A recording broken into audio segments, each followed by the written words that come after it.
What's up guys, Robert Walken here of CoinOpTV, and on this episode we're talking a couple of DLC games, the remake of the classic Lode Runner, and Swarm from Hothead Games. Alright, now the old Lode Runner was all simple. It was like stick figures going up and down ladders, little tiny bits for bricks, and bad guys you can barely tell what was going on.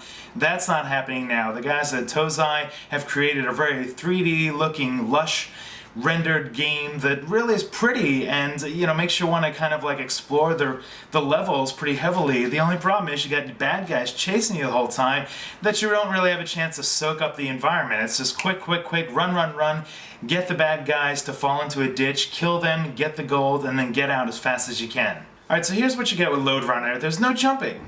Everybody wants to jump in a platforming game. You don't jump in Lode Runner. What you do is you got this little gun thing that you shoot little holes in the bricks, and the bad guys fall in there. You can run over them. Sometimes if they fall in there and they're in there too long, the holes will close up and kill them, and then they'll regenerate. It's all about strategy and navigating through the level and anticipating what the bad guys are going to do, because they just kind of follow on the same plane that you are. So a lot of times you kind of have to run around and go up a ladder and fall down and let them chase you, trick them into falling into a hole and killing them. Pretty unique premise. Not a lot of games have adapted this, so it's very clever and unique. Alright, so what's some of the new things that the team at Tozai have added to Lode Runner? Well, in between the levels are puzzles also. There's little gems that'll get you extra free guys, and you can easily goof up and not get all the gems and get a little frustrated with that. Alright, some of the other new things that Lode Runner has to offer is there's a single player experience, 2-player co-op, there's 4-player multiplayer, leaderboards, very community driven. Everything is an update. There's tons and tons of maps, and there's also DLC maps to add on when you get tired of playing all those. Alright, now some of the downside of Lode Runner's remake from Tozai is that the difficulty factor ramps up really fast. So if you get frustrated easily, you may get a little upset quickly, because 3 or 4 levels in, it gets hard. Alright, now another area that gets a little tricky is the precision factor. Now in Lode Runner, what you do when the bad guys are coming after you is just shoot blocks next to you and the bad guys fall inside. Problem is when you're on a ladder and you're running up and down really quickly, the precision factor really gets into effect there, because you're on the ladder, it's hard to get the bricks exactly. That can be a little bit of a pain in the ass. Alright, let's switch gears now and talk about Swarm, which came out in 2011 from Hothead Games. I saw this game at PAX last year and it really piqued my interest.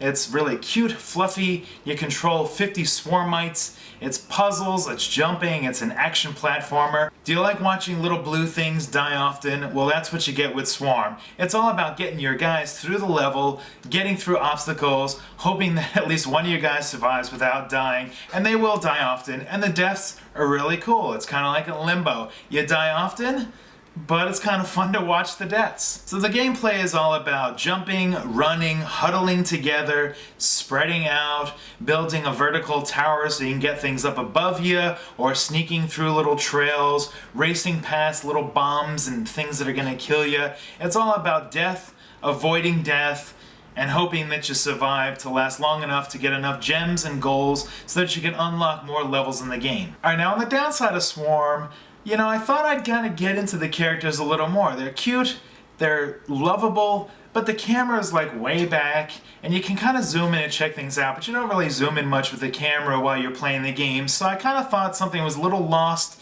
in the characters that I wanted to sort of sink my teeth into. I kind of felt like, you know, there's this marketing and video campaign and cool posters with Swarm, but once I was actually playing the game, I just had a blast of like 50 guys in front of me, and I didn't really fall in love with them individually. So as a group, fun, but individually I didn't really fall for the Swarm.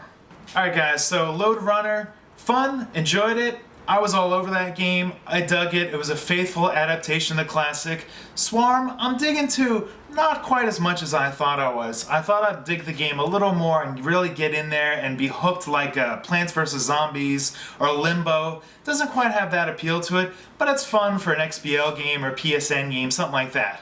So guys, what do you think? Are you playing Lode Runner? Are you playing Swarm? Are you getting into any of these XBL games? I'm digging the download games, the DLC games, really strong, 2011, 2010. Let's keep it going. For CoinOpTV, this is Robert Welkner. We'll see you guys next time.